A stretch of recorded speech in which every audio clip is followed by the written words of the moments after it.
What I enjoy the most when I get into a gun battle is in the situations where I don't get first shot. You know, I'm the one that's being hit. If I still have the ability, for whatever reason, to be able to turn and make a play and bring the fight into a closer, a closer match, like that's what I live for.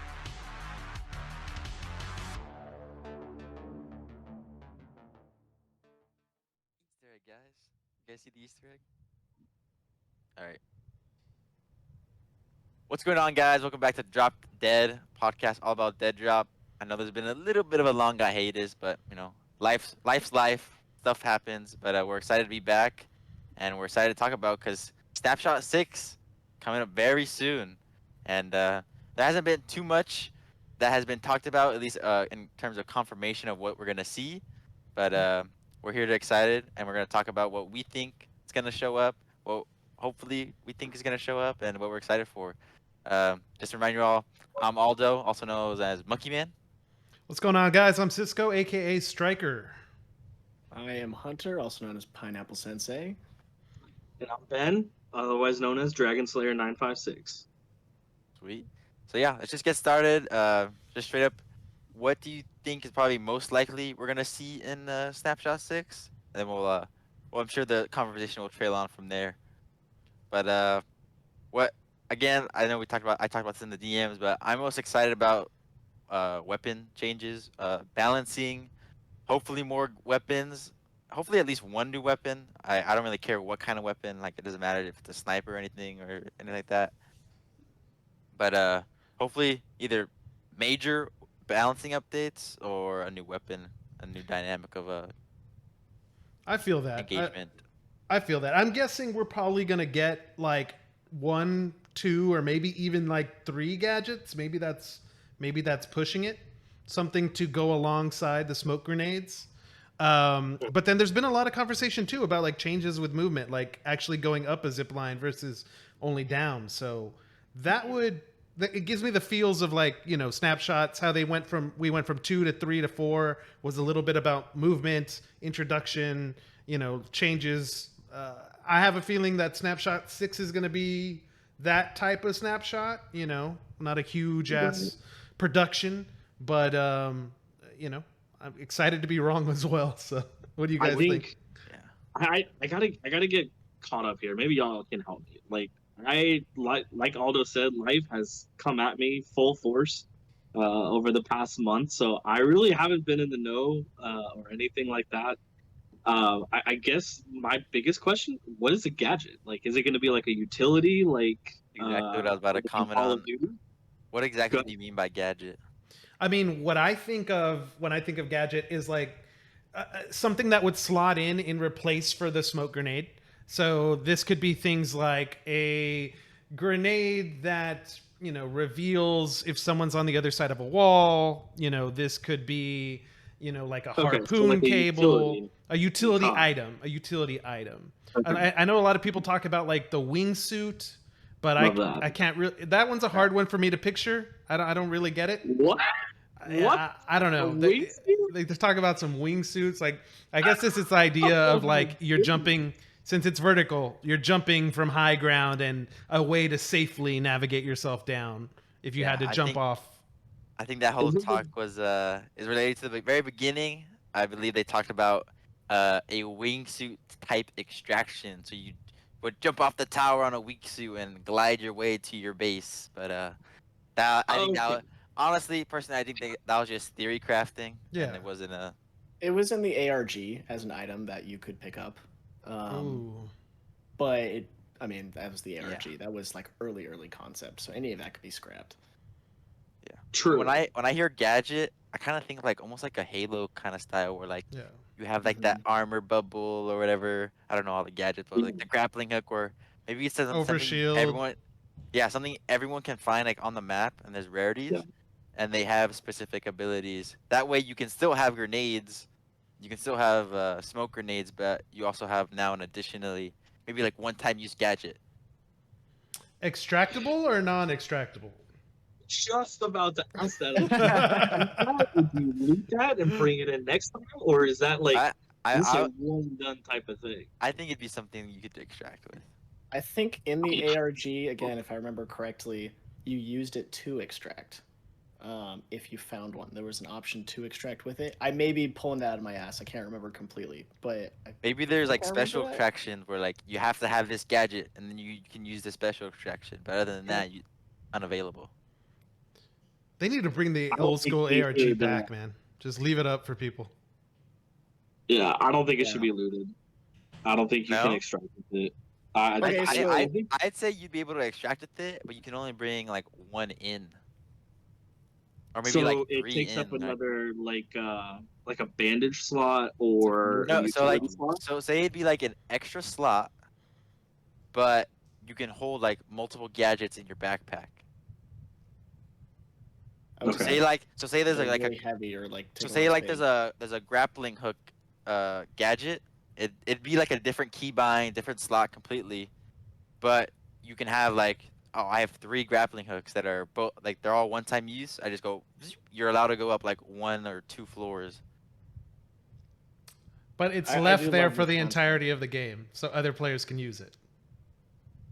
I don't know. I That guess I could, have ever since you said Halo, I have that deployable like shield, not the overshield, but like you Uh-huh. toss like a gadget or a spherical thing out in front of you and it comes up like a gold shield. Yeah, bubble shield. Yeah. I guess that's what I'm thinking of. Like that would be super OP in Deadrop. You think? But I mean, what if they had like grenades and then he's hiding behind the shield. I could just throw a grenade over, throw a grenade around or something. fair enough. I'm ass with a grenade, so I would get torched. Molotovs, man. I love this concept. I- Though, because this is something I Molotov, want yeah. from the game, which is a movement slot and to have movement abilities. But Okay. in my idea of it, I'd want it to be like I don't know what to compare it to, but in the sense of just it's not something that you can put in your backpack. It's on your character. It's stuck to your character even when you die. Like a perk. Like a perk. There you go. That's a word for it. It's your movement perk. So you get to choose between 5, and that's going to determine your playstyle. You want the jetpack, that's going to be quick movement, or like an exoskeleton type, I don't know. Or yeah, the grappling hook, where you just scale a floor, but that gives you more verticality for that type of movement. Or the wingsuit, so you can traverse downwards faster if you think you're going to be playing more high ground. Like it'll help aid whatever playstyle you want to play as, and be able to like personalize your character a little bit more. If that makes I sense. would love to see, and maybe other games have it because maybe I don't know. I would love to see like a customizable, what am I looking for? Like a stun grenade, but like you can switch out like it's a terrible analogy, but you could switch out like a kyber crystal type element of the stun grenade, and it can electrocute. It can burst in fire. It can be smoke. It can be whatever you want it Kinda to like- be. Poison. So like the grenade would be like the husk or like the baseline, and then you can find these little like, maybe like a chip, it looks like a little chip, like a coding chip. Understanding, You man. plug it in the grenade, and now it has Yeah. this element. And How did you other- understand that, Aldo? Wow. Yeah, that was Like, really well. That was like so abstract. I was not That would. picking up. That's any of it. That's why that. there's multiple of us. But You know? it's a good idea, though. I like that idea.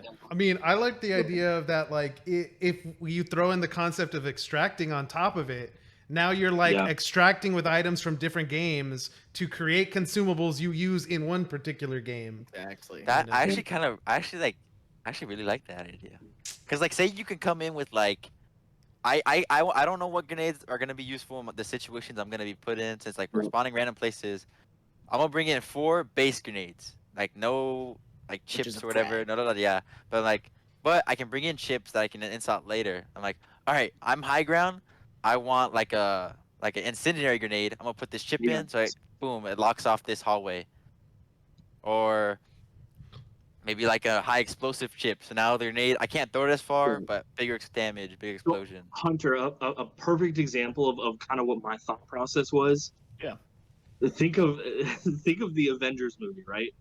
Hawkeye has all The his arrows, arrows. but he can switch his arrowhead to whatever he needs for whatever situation. Okay. Yeah. No, I'm getting it now. Yeah. So something kind of like that. That Like could you be can. really cool. Another concept could be with that is like you can go in and find the different husks, like Aldo was saying.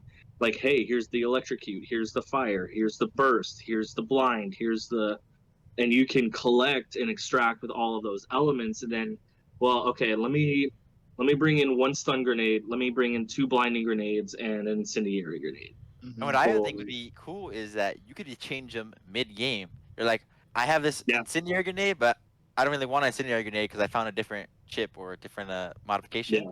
I could take that out real quick, put in the one I need for the situation. Now my grenade's adaptable, fun. Right. Yeah, So that'd be interesting. question for you, Aldo. Does changing the grenades, we'll call it nature, does changing its nature deserve an animation? Is that something your character should be doing, pulling out the chip, putting a new one? Or is this something you should do in your inventory and it's good to go? So Because that changes combat a lot. it does. Right? I think there Yeah. should be at least like a short animation just for like balancing, because I don't think you should be able to like, oh, boom, boom, boom, just like have like 7 different Right. grenades, change them. But maybe just Yeah. like a quick like, boom, like animation. Like say you do it in your inventory, so you slot it in your inventory, and then as soon as you do that, your character pulls out a grenade and like puts a chip in or a crystal or whatever, blah blah blah. Just like a quick second to maybe like half second animation. Boom, now you have the grenade. So, okay, we're getting way too like in detail, but It in this can type turn into of- a complicated mess. right. I'm Are you seeing. guys? I was gonna ask. Are you guys a fan of like radial menus or menuing while you're in the first-person mode without the inventory? Because I was like thinking, okay, if I press G and the grenade's in my hand, then I have a radial come up that shows which chip, and then I. That's chip actually a it in, really right? good idea. I could But really do we like simplify it. radial? Because there are so many people that hate those types of menus. I'm one of those. Okay, Really? you hate them. I am I made on a controller. I cannot That's- do MK. Oh, It's okay. difficult for me. And But doing it on I a thought the radial controller was invented. I mean, radial menus were invented for controller.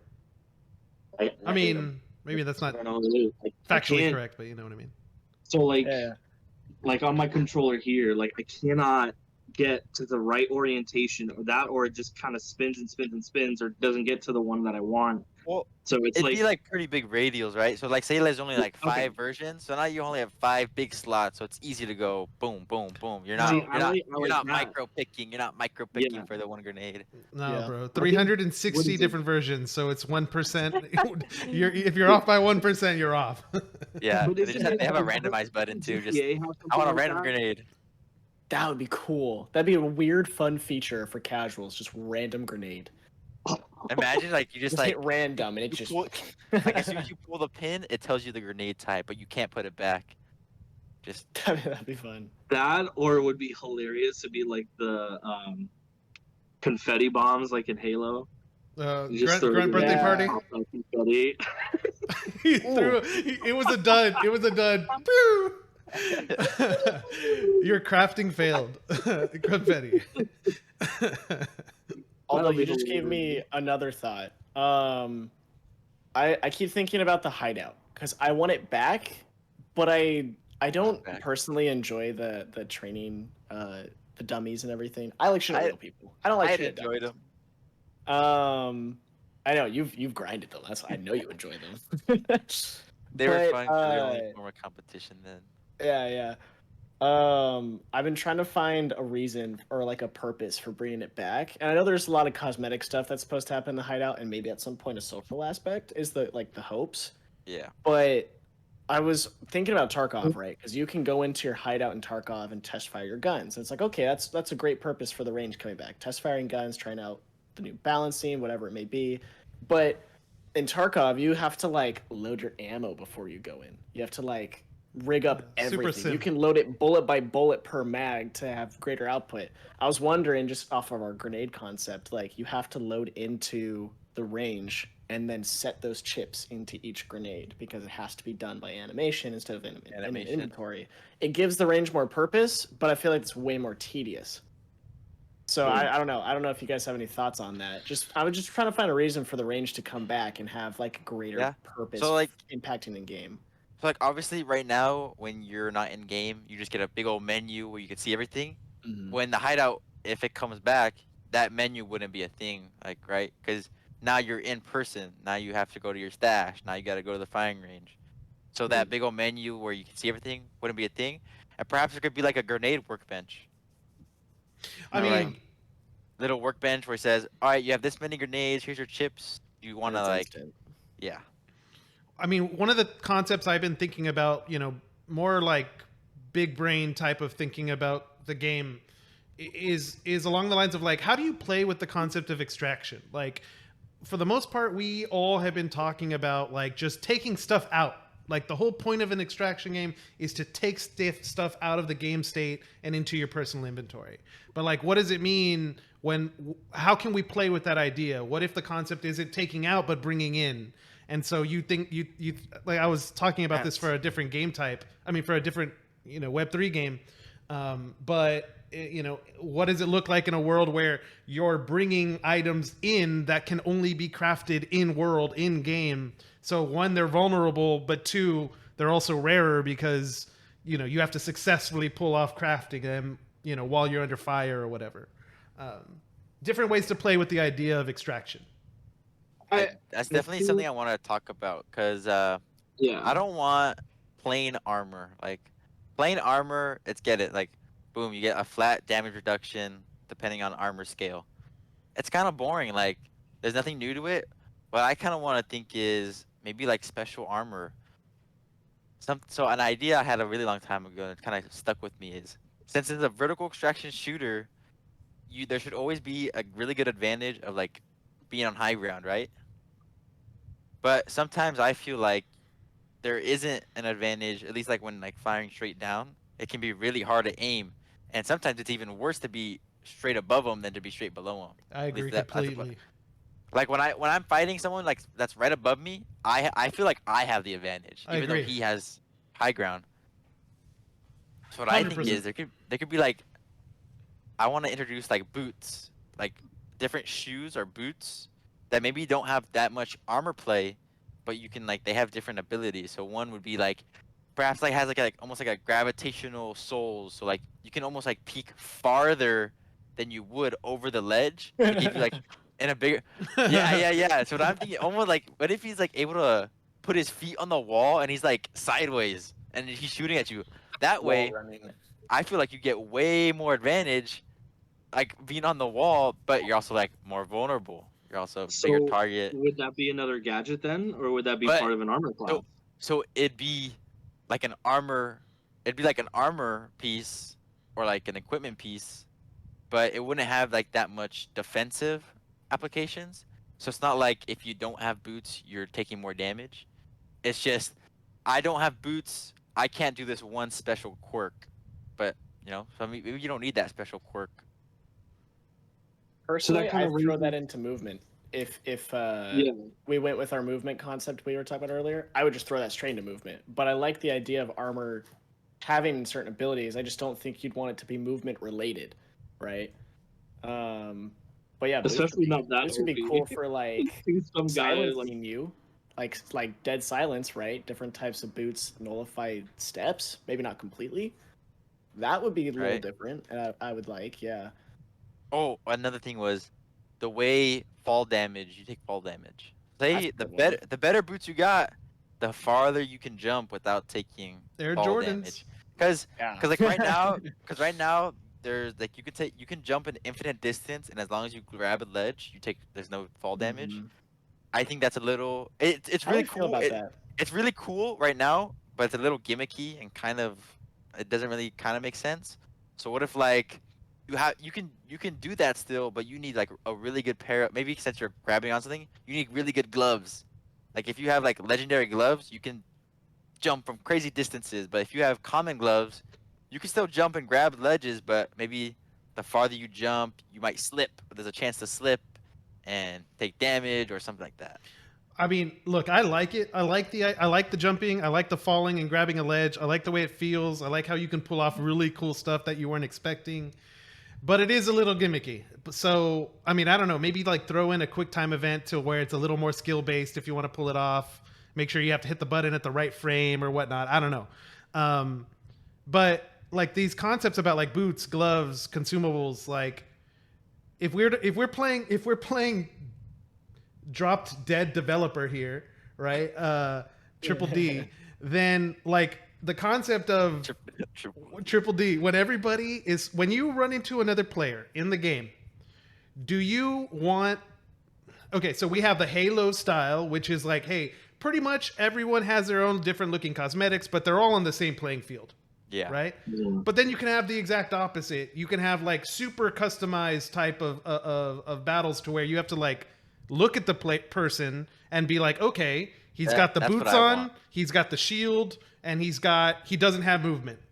So That's now what I I want. need to do XYZ. That's definitely what I want. Cause like obviously, like having a even fair playing field is like, it's that's kind of like I kind of like that just because like I can show off my skills. Like I'm better than you, I'm gonna win because I'm better than you and we're on an even playing field. But now like, ooh, I see you like did this quest to get this really good item that can give you an advantage. I gotta play smarter. I can't just purely rely on my aim to win. I gotta I gotta play around with the map.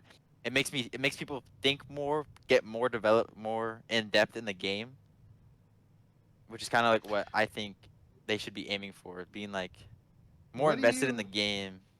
what do you think the like if I mean you all have your own answers to it. What do you think the community's answer would be? So I think it would be divided, honestly. Yeah. You have like some serious hardcore FPS shooter people. Um and I was gonna kind of bring up a point, you have all these like armor abilities now that we're talking about, like the boots and things like that. I think if you were to have two separate like game modes, you have your normal pubs, and then you have a hardcore mode where you have to have a specific set of armor, you have to have a specific set of ammo, weapons, and things like that you have to bring in. I hate to kind of relate it to this, but I've been playing a lot of D&D recently, Nice. and I've been getting kind of accustomed to what an armor class is. So you have an armor class of 13. So Yeah. you could treat it somewhat like Destiny in D&D, where you have to have a certain armor class level to go into a hardcore mode, or you can have 5, 10, 15 different modes that each have a different armor class range. I think that would be a So pretty interesting concept. I believe we Yeah. actually talked about this or on an earlier podcast. I can't tell you which one, but Yeah. it related to sectors being like Correct. that entry like Yeah. restrictions. So like right now we're on sector 3, and we know there's gonna be like I think at least 7 confirmed or like at Yeah. least theory crafted, but we don't know actually how many there are. Say like 3, Yeah. it's a little lower. Like you don't need that much to go into it. There's not maybe that great of loot, but you want to get into sector 7. Maybe that's like you need some really good stuff to even be able to Right. get in it, and like even then like now you're on the bottom, you're a bottom dog.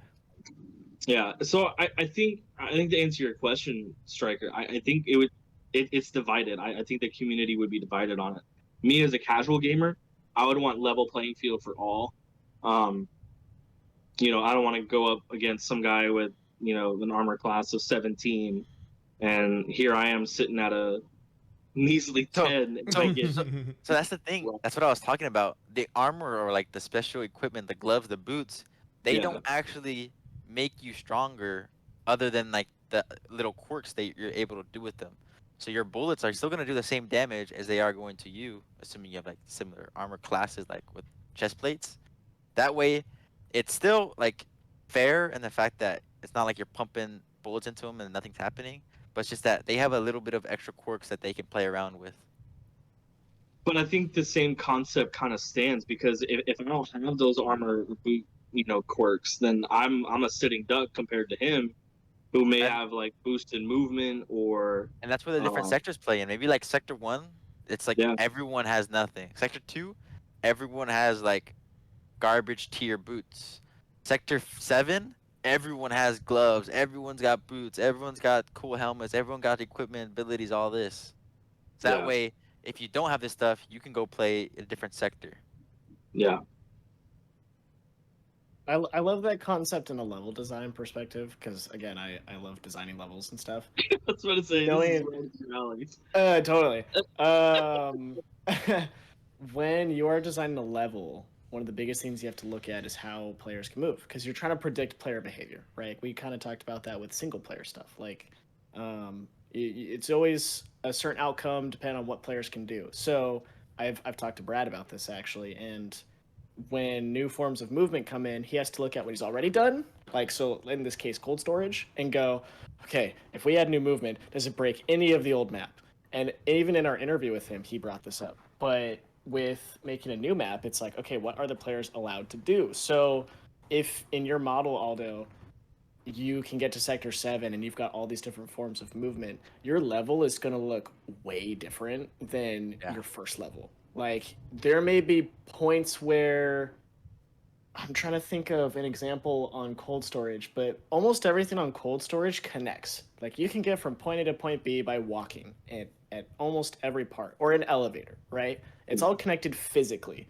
Where when you get to sector 7, if you got some sort of super jump, you could have different things floating in the air, and the only way to get there is like some crazy ass chasm jump. There's nothing physically connecting, and that could create more unique interactions, unique fights, cool for clips, right? So just because my mind went to level design, just from a level design perspective, that could be really, really interesting. And As far it'd as be, the like, community, I unique. don't know.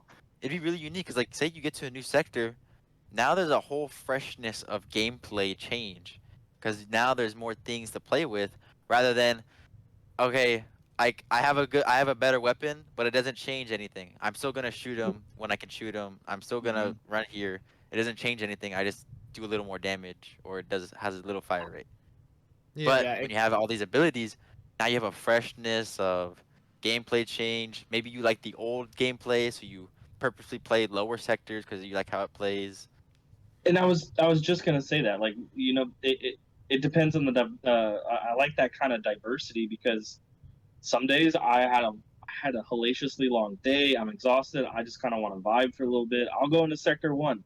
I'll kill some guys and enjoy my evening, have a drink or two, have a snack, go to bed, and wake up the next day feeling rested. Yeah, I could take on sector 7. Let's do it. Let's rock it out. Or you party up with your buddies and get carried, or you want to do some sort of scavenger hunt for different loot to get to another sector. I like that concept because there's just such a lot of diversity in it. And I do agree with you, Hunter. The map design and everything like that is dependent on the movement. I never considered that, honestly. a lot of But it is, makes sense. But it does make a lot of sense for I me. think the only problem I kind of foresee is, like, I'm a new player. I've seen videos of Sector 7, 6, 5. I really like that gameplay. I want to play that gameplay. But now I gotta play like hours of gameplay, of luck, of extracting with stuff in sectors 1, 2, and 3 just to get to where I want to play, and that could be demoralizing, or people might not do it at all because they don't want to grind. It's such a strange concept. I mean, the discussion about level design, because, like, for my mind, what I've been thinking about levels is, like, I want to feel like the level come more alive, come out the way that we got, like, the introduction of, like, the deep freeze as it's rising. The level feels alive, right? Or, like, playing around with different ideas, like, what if in the map there was a Resident Evil type of, like, chamber with the lasers that you had to go through, so now, like, the map is the enemy, not just the players are just the enemy. Ways to make the map become more alive. And when I think about that, and I think about other games specifically, I think of, okay, we had Halo arena shooters.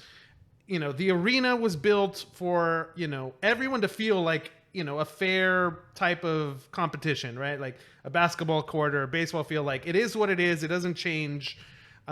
you can develop your strategy around it. And we had battle royales start to come along, and it's like, okay, look, we're going to make this map so large, we're going to put multiple little mini arenas inside it, and it no longer matters, what arena you're planning for. What matters now is where are you in this entire world? Like, where are you and where do you need to go? All right? And then we have the Fortnite model, which is, hey, we built you this battle royale made up of multiple arenas, and then every 3 months we're gonna scrap it and build something brand new and give you a whole new battle royale world. So like I'm thinking of like seeing how these things evolve and like what is that? Which one of those is Deadrop? You know? I think it could be like a mix of Fortnite, but also that level of like permanence. So it'd be each sector so different that you're playing a new map, or you are playing a new map, but like you're playing a whole new game, almost gameplay style. But they're all like semi-permanent, permanent.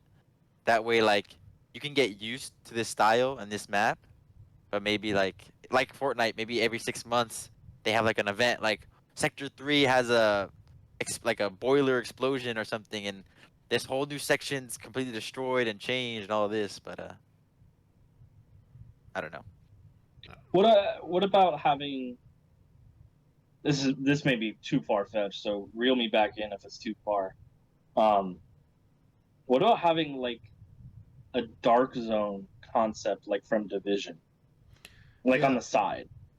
There was I think they had that idea with getting to the tower. I know like Doc's talking about like driving the cars. Like what are the cars for? When are they going to be useful? They say like you're gonna have to travel to the tower in some way. Perhaps that's where the dark zone is. You have to trek through the dangerous cities where people can be like hiding out, staked out, waiting for your car to come through for you to ambush you. Mike, this is my. But have high value loot. Like that's what I loved about the dark zone. Like the deeper you go into the dark zone, the higher level of enemies that you face, the better loot that you get. So what about having like an arena style on the side, or maybe even Hunter brought up bringing the hideout back, and that large gate at the end of the hideout, maybe that could be the dark zone entrance, or creating an opportunity for people to say, yeah, let's go in and get some loot and let's go to a different sector. And have that scavenger hunt feel and extract, specific loot to get to a different sector, or, find extremely rare, you go so far into that dark zone, you find super rare items like the comic books right now, or the vice, the wrist vice, the hand vice, yeah, that exactly. Whatever they're called. But like you find those rare items, rare collectible items. I think that would be a fun concept to kind of throw in the hat. I don't know. There's so many opportunities, especially with like sector counts and what you're able to see in game already. I think Aldo, you and I got into a game, and we were chilling kind of on that bridge area towards the top of the extraction. I'm still terrible with names, but like I just kind of stood there and kind of looked around, looked above, looked below, looked out, looked around, and there's so much there already, and the game hasn't even released yet. So there's so many opportunities and areas of opportunity to kind of grow from there. That I think I don't know. I'm excited to see what comes in Snapshot 6. Kind of going back full circle. One thing I do hope to see in Snapshot 6. There's a lot of S's in that. I do hope for more controller balancing, because I'm a controller player. It's very, very uber sensitive right now. It doesn't matter how much I tweak the sensitivity on it. I do think there needs to be a lot smoother gameplay, and I just found out today I'm not on the recommended specs. So the recommended specs is 2060 GPU. I'm on a 1660 Super.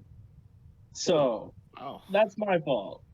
I didn't know that. So I need to work on it. But I do think that there is some weapon balancing that needs to happen. I would love a red dot site. I would love that concept.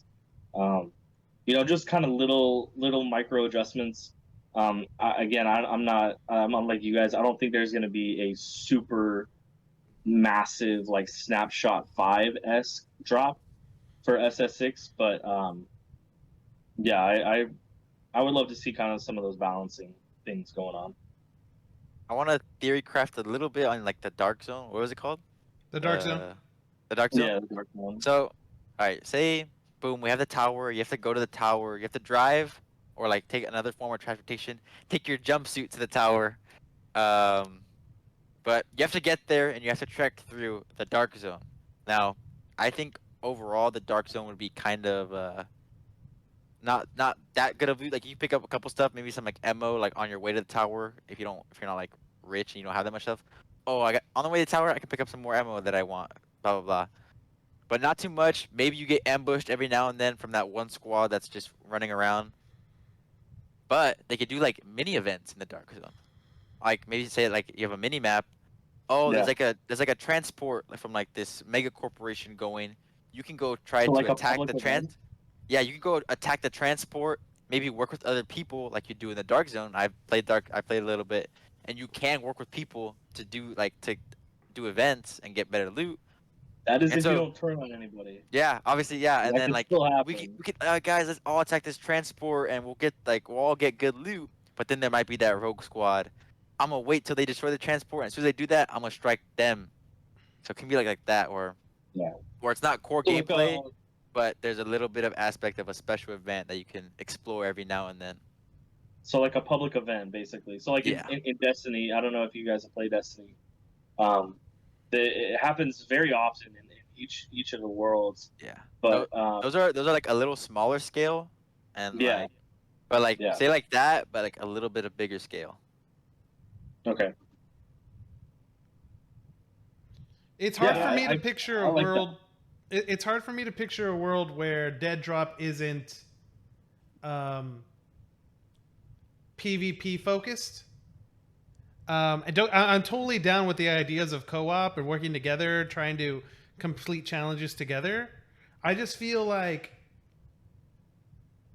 I just can't picture a world where we leave this battle royale type of mentality. I mean, even though it's extraction shooter, right? But like, We gotta wait till how they envision AI. I mean, that's true. we're so in the dark about AI that we can talk. We like all we're doing is blabbering. Like To be fair- 99% of the stuff we're talking about is never probably gonna see the light of day in Deadrop. But that's kind of mainly because we're off such limited information. That's all we can do. Is just kind of mega Speculate, theory yeah. craft, which is fun, but Yeah. not very. I mean, I don't know. Like The concept of AI is tough because I really don't think players really enjoy having AI in games and shooters. Like, I understand that there are some cool things like Destiny raids and stuff. Yeah. I can get it. I get that concept. I just think at the end of the day, with actual AI hitting us with like ChatGPT and like future iterations of it, like I think there's gonna be more of a focus for actual human to human interaction, even if it's in a digital world. Knowing that you're playing with other humans, I think is gonna be a premium. So I don't know. I would hope that they go down that route. I gotta agree because like Titanfall. I mean, when you play multiplayer, there's always AI. I think that's probably like the only reason I didn't play Titanfall. It's because like I don't want to be playing against these AI. Like I know there are players, but like there's so much AI that I don't know who I'm fighting half the time, and it's kind of boring to me. That's why I didn't play Titanfall. Yeah. So I definitely see how like AI can be a But see, wouldn't bad you say influence. your mindset also changes just because it's like, so right now when you're playing Titanfall, you're going in for the kill. You're going in for the hunt. You're trying to be the best. Like, this is the monkey man mindset, right? Like, this is how you're playing the game. But like, when you play an extraction shooter, what if your mind changes to, okay, I need to get 5 of these items, and then I need to go do this so that I can complete this quest, or I can trade to get this other item that I really want. It's no longer 100%. about, it's no longer about kill races. I dipped my toes a little bit into Tarkov, and like it's definitely like I don't want to see anyone. I don't want to run into a player. I got Yeah. this quest item. Like, if I there's an AI, I get scared when I find an AI because they can just one shot headshot me anytime. Oh, And, like a player, I'm hiding in that bush. Like that's like complete opposite what I do in most multiplayer games. But in Tarkov, I was like, I'm hiding in this bush for 5 minutes straight. I don't even care. One of the things that like never really sat well with me is this idea like, okay, we're extraction shooter. We have the item, whatever the item is, we have it. It's in our inventory. We need to get the hell out, right? So there's this like feeling, your heart's pumping, everything is heightened, right? Your awareness is heightened. You're going off of adrenaline and you're doing your best, even when you're just creeping in a bush, But because it's a shooter, and because interactions and like the time to kill is so short, like that feeling just at like with a drop of a hat, it's gone.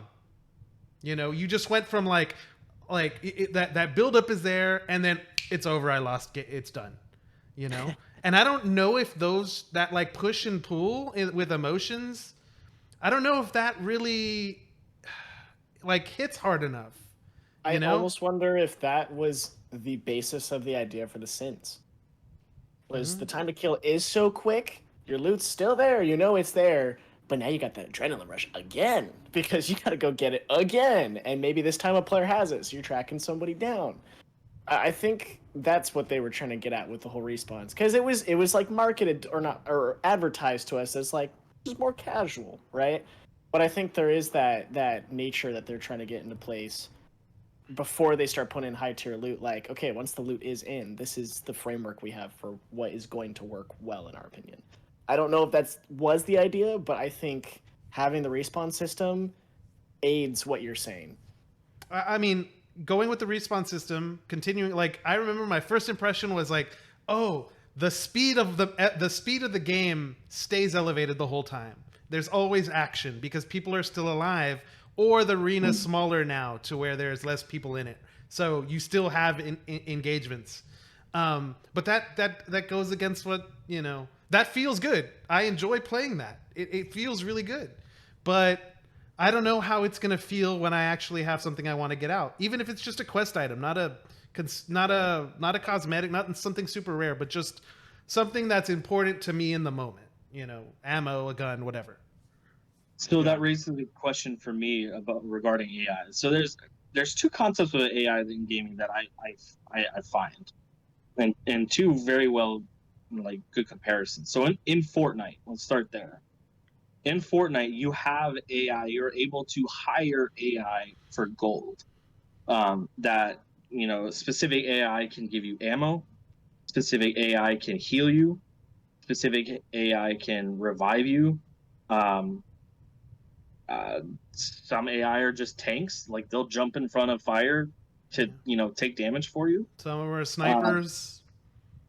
Yeah, so there's that concept of AI, and then you have the Call of Duty AI, where you're in a stronghold or black site, and you are getting rocked up and down by the chopper AI, or the Juggernaut. That we have like completely hostile AI to cooperative AI. Correct. So I guess I guess that's my question to you, Striker. Do you see AI able to assist you for hire in those moments where you have that golden item that you want to extract with? Do you have AI in the game that assists you like Fortnite, or do you have hostile AI like Call of Duty?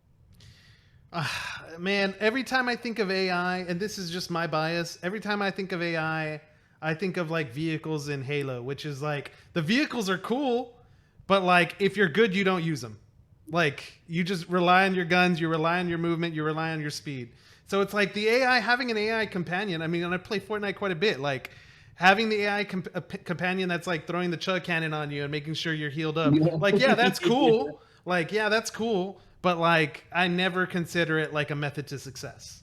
You know? Oh, absolutely. And so like, what I can tell you is like when I have an AI companion, like I feel like I just feel like a dumb bot is following me, right? But when I have an AI opponent, that's when I get pissed because I'm like, that's not fair. Like, there's no way he should have turned on me. Bot aimbotted me. Yeah, the dumb bot aimbotted me. Exactly. There's no way. I'd never lose to a dumb bot. Exactly. Yeah. So like my emotions go from like I really don't care, it's not really helping me, to like I'm so mad, right? That just happened or whatever. But I mean, I don't know. Like I think there can be a good balance somewhere in the middle, but I'm just guessing that like my highlights for what Deadrop could be would lie somewhere else than in AI. But that I'm bringing in my own bias here, obviously. To comment on that, I can't remember if I've said this in a previous episode, but I definitely have brought up the idea before of melee only AI, because that allows you for hostile AI that don't have the ability to aimbot. They have to come up to you. And I do like the idea of AI with weapons, but I think there needs to be, and again, I'll get into the more technical side, like a long animation that is warning the player first. And then my example will be like the cycle, if anyone's played that, where all of their AI are mostly melee, and there's one that can long range you, but it has to like put its tentacles up and charge a beam, and then it fires, and it only fires a beam in one direction. And as soon as it starts firing, it can't stray from that for a good like 5 seconds.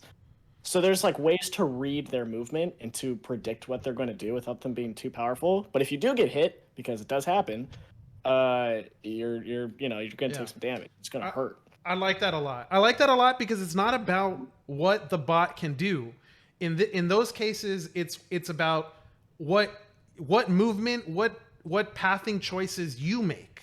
Mm-hmm. You know, it's like you're a running back and you're trying to like hit the hole, and you're trying to like I have 2 seconds to get from this cover to this cover while someone else is engaging me. But if I take longer than 2 seconds, that bot will snipe me. You know, and so it's not about like the bot is god tier. It's not about like I can't believe it hit that shot. It's about I didn't choose the correct path, or I didn't choose the correct engagement, and that feels it's more about okay punishing with the player for like making bad mistakes more so than the AI being RNG. better than you. Yeah, I agree. And another concept. Go ahead, Ben. Go ahead, Hunter. Go ahead. I was just gonna go back to the cycle real quick. There were times where the weakest enemy in the game you can one tap, and they have the longest like range in which they can chase you, and they're like decently your speed at full sprint. You can still outrun them, but like they're decently fast. And I'm getting shot from one player, and I have to run into a horde, and I keep running, and all of a sudden I have to reload, and the weakest enemy killed me. But it's a melee, and I allowed that to happen because I ran in the direction that I was forced to go. So I totally agree with pathing. I think pathing is like the biggest thing that AI should be contributing to, as opposed to, I don't want to say a threat, but just like it should be an obstacle that shouldn't be too challenging to overcome if you do decide to go down that route. Didn't I have another thought about it, but didn't I was watching Doc play, I think it was Dead by Daylight with Tim the Tatman, and I think the zombies and those AI did the pathing. I think am I right? Doesn't Dead by Daylight, like they use the AI and the zombies to kind of they don't really know what the game is. Dying Light. Dying Light. Okay. Yeah. I got you. I got what you're, but they use the AI and the zombies to really kind of steer them in the right direction of where to go, because they didn't really know where to go. They said, "Oh, there's zombies over here. Let's, go fight them and see where it takes us."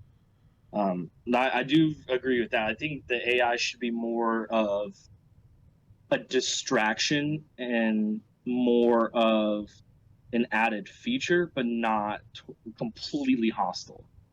The other Great concept. example. What's that? I said I think that's a great example because it's an open Yeah. world game. Correct. Yeah. So I 100% agree. to kind of sum it up, we want AI to like influence players. We don't want it to be a roadblock for players. Bingo. Yeah, I I think think It's that's like a good. as concise as like we can like make it. That's kind of the idea we kind of want, I think that's great. because it influences like where you go or perhaps how you like enter an area, but it's not something that completely changes how you play. Yeah, the rising freeze is a perfect example. Like it doesn't it it changes how you play or what you choose to do, but like it never feels like you were screwed over by the rising freeze. It makes it you always feel like you made a mental mistake about where to be because you That- knew it was coming. That's a great example, because Yeah. we're playing in the mini event where you had to collect a bunch of loot, and I'm not sure if you guys know Spicy Dingle. He's pretty popular right now in the community, but I was above him and he went up this specific choke point, and the freeze was already high enough where he can't go back around. Because he made that decision to challenge me, and I stuck around and forced him, I got him stuck. That freeze eventually came up high enough where he couldn't hide no more. He had to come out in the open, and boom, I killed him because he was a sitting duck to me because he made that Yeah. decision. But if he made that decision to just go somewhere else and climb up somewhere else, he would have been alive. He wouldn't have been in that situation. So like the freeze ended up influencing him, but it didn't like. Yeah. But it's not. It's never like, oh, I hate the rising freeze. It's always Uh-huh. like, damn it, why did I choose that way instead of that way? Like, you know what I mean? Exactly. It's always me, Right. me, not the game. You know, which I like. But not random topic. We've talked about guns. We've talked about level design and movement. So like, just to get your personal feel on it, like, if you had to choose that your game was going to have amazing movement but just average gunplay, or amazing gunplay but average movement, which one would you choose? It's a good question.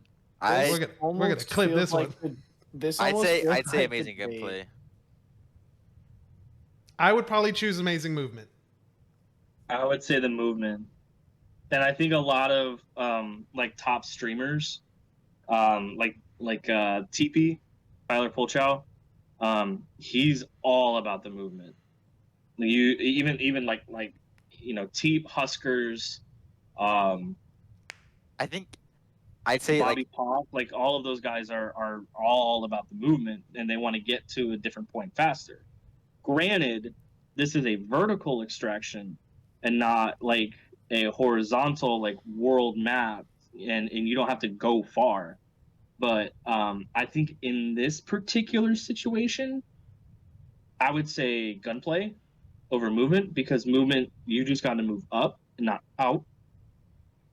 Whereas a game like COD or Fortnite, I rather have the movement.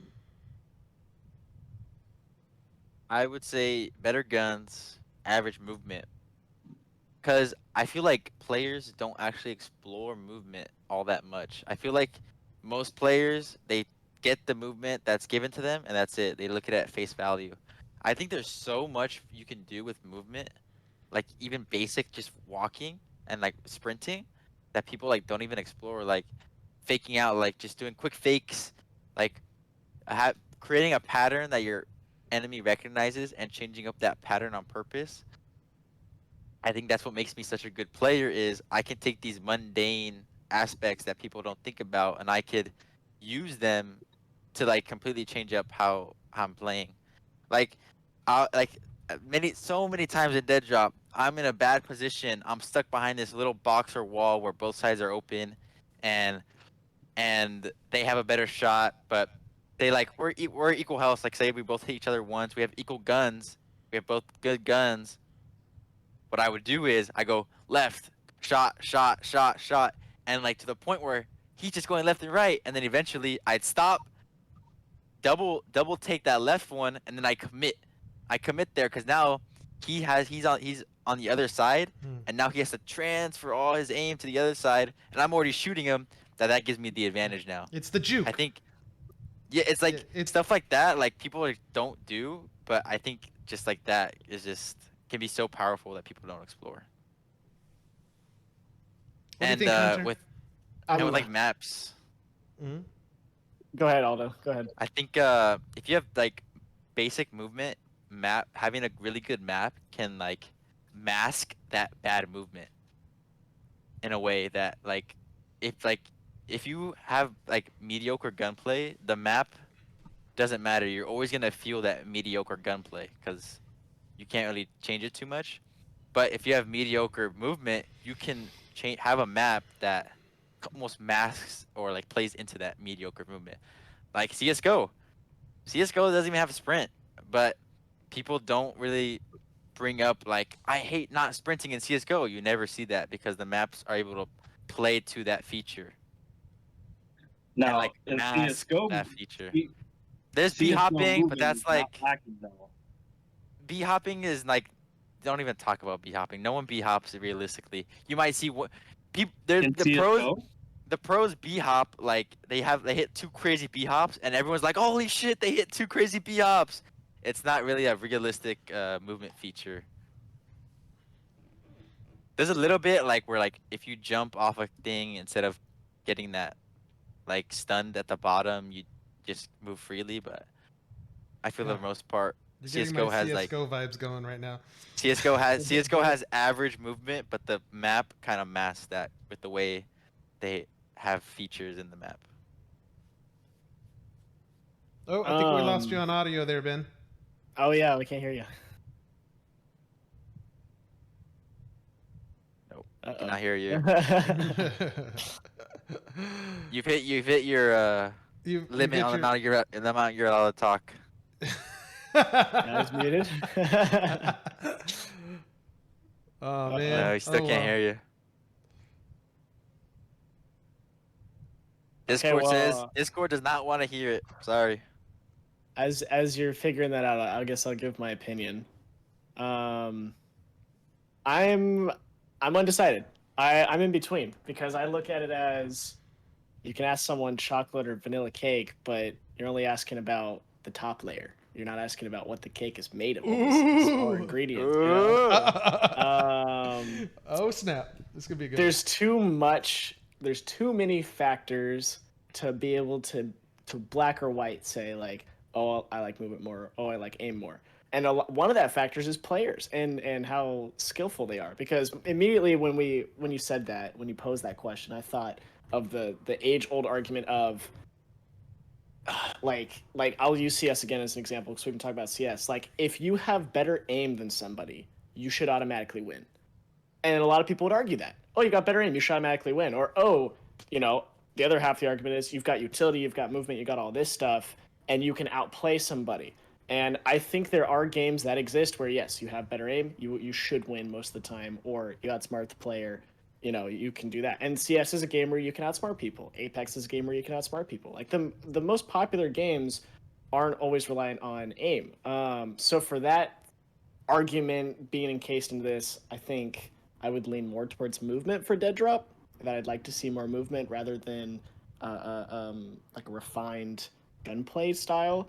But there's map design, there's the gun balancing, there's so many different things that factor into it. I almost don't want to give an answer because not that I don't care, but I could see it going either way and being totally fine with it as long as there are other parts of the game that counteract and vibe with it. I feel So, that. yeah, it's a tough one. That is a tough one. Give it a shot, Ben. Let's see if we got you back.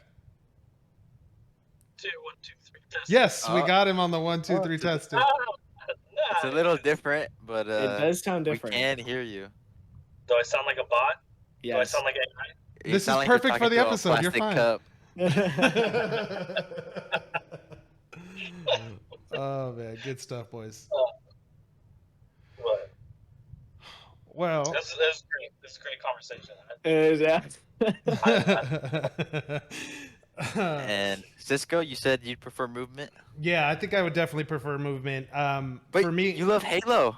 I mean, yeah, I mean, I love Halo's got good Halo. movement. I mean, there's nothing. Yeah, does it? I I'm not mean, It is saying it's got movement. the best movement. I mean, I love Halo for a variety of reasons. The cake goes only so deep if you know to take Hunter's Top layer. the top layer, right? But no, I mean, I like movement more so because of the ability. I mean, I just enjoy outsmarting people. Like that's the fun part for me, you know, because like trust me, the older you get, the slower your shot is. All right, it just naturally happens. But the thing that they never take away is like your IQ, your game sense. Like it doesn't matter. You're playing capture the flag. You know where the spawn points are. You know that you have X amount of seconds to be able to get from point A to Z for a successful engagement. Like that, they can't take away. You know. So I mean, there's been plenty of times where I'm playing against players that I will say are 100 times better than me, but I just know that if I execute on timing, on movement, if I get to the right spot at the right time, like I'm the one who's going to win the game, you know? So that's what I personally enjoy. Halo has a little bit of both, you know, especially now that you have like the slide running, sprinting into slide, into jump, into, mantle or whatnot. I kind of want to clarify when I like think of bad like average movement. I don't mean like speed specifically, but like movement features. Like honestly, I'd say like my golden game is Black Ops 2. I think it had like almost like a perfect multiplayer. But I would personally, I feel like I'd say like that's average movement. There's not many new features. It's sprinting, walking, jumping, and like crouching. Like there's dolphin diving, but honestly, if you're doing that, you're just killing yourself because you can't shoot. But that's what I would say that's basic movement. That is basic movement, but you can play around with it still so much. It like that doesn't need to be sliding. I never liked sliding. I feel like it's I don't know. It never made sense to me. And but yeah, I that's, guess I just want to when I kind of think clarify. movement, I think of like Battlefield tank controls where you feel like a Battlefield compared to Call of Duty, like maybe a couple generations ago, where it feels like you're like strafing left right is just like you're moving a tank of a player, you know. Now that's supposed to simulate a little bit more realism, right? So like there are aspects for that. I understand why they made the trade-off, but it just doesn't feel good to me, right? Like I'd be willing to sacrifice It's not very fluid. Yeah, I'll sacrifice that realism. So that the same thing with Tarkov. I'll sacrifice the realism of having to load every bullet, but for Deadrop, I'll take the fact that I can zip down. I can jump off of a 3-story building and grab a ledge on the way down. Yeah. So it's this question of like, where's the fun, and like, what are we looking for? Where does it exist? And that's why I asked the question of like guns versus movement. But there's hundreds of other questions, like Hunter was saying, that topics we could talk about there. Right. But yeah, boys. Any other thoughts? Any other main items someone wanted to bring up before we start moving towards the end? I would say. One thought did come to mind. I don't think it needs to be an in-depth big topic, but why aren't I guess I shouldn't ask why, but we haven't seen big name streamers play this, and we know a lot of that is for the reason of like PR almost. Like they don't want to showcase this game on a big scale until it's like finished, I guess I'll say. So like Lupo was there at the event. I'll use Lupo as an example, and he played the game at the Snapshot 5 event. But I don't think I've seen him play the game on stream, unless I'm wrong about that. And it's just one of those where, from like the advertising perspective, I was curious what you guys think about like at what point do they introduce streamers to really jump on the train? Is it when it's more finished? I think it's kind of a viewership thing. At the end of the day, Deadrop right now is super basic and some would argue not very fun to watch. And when you have such a big audience and like thousands of them could leave in a moment because you're playing a bad game. Like Doc, he never like really liked playing Warzone, but he got so many viewers he like just play it just because he needed that viewership. Like he wanted to play Elden Ring, he wanted to do that, but when he'd play Elden Ring, he'd get such little viewers compared to mainstream games that it's viewership driving their gameplay more so than what they want to play. Go for it, Ben, because I want to jump off on a little tangent, but go for it.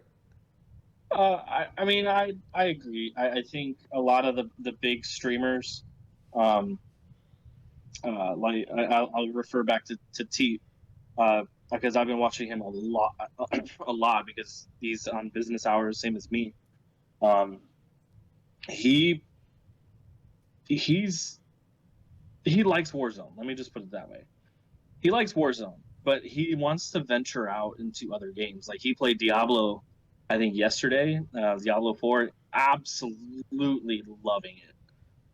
He played Diablo 2 and 3 and is just really enjoying those games, but he loses about 1,500 viewers when he plays other games other than Warzone. And, you know, he kind of fluctuates between 9,500 to about 11,000 subs. And when he's, you know, grinding that Warzone content, when he's grinding, you know, right now he's grinding Warzone ranked, you know, trying to get into the top 50. I think he's still in the top 100. And that's when his viewership is at its healthiest. You know, he's at 6,000, you know, 7,000 viewers whenever he's grinding that. Whenever he's not, when he was on X Defiant, before he kind of got, you know, the momentum rolling, he had, you know, around 2,000, you know, around 1,800. So I think it is very viewer driven. Same thing with Z. Z's focusing on World Series of Warzone right now. So there's a lot of dynamics going on.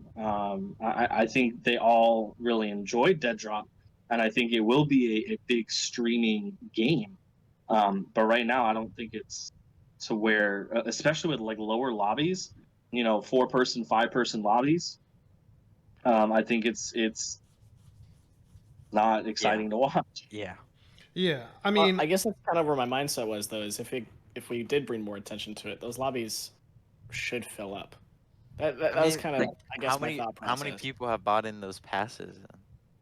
Yeah, I was also gonna bring that up too. They've sold tens of thousands of them, and there's 5-player lobbies. Like, it's not just the popularity; it's the game. The game's basic. People don't want to play basic at the end of the day. Oh, man, this is such a hard topic, guys. This is like, what I rack my head about, what I rack my brain about, like for hours. I can't sleep.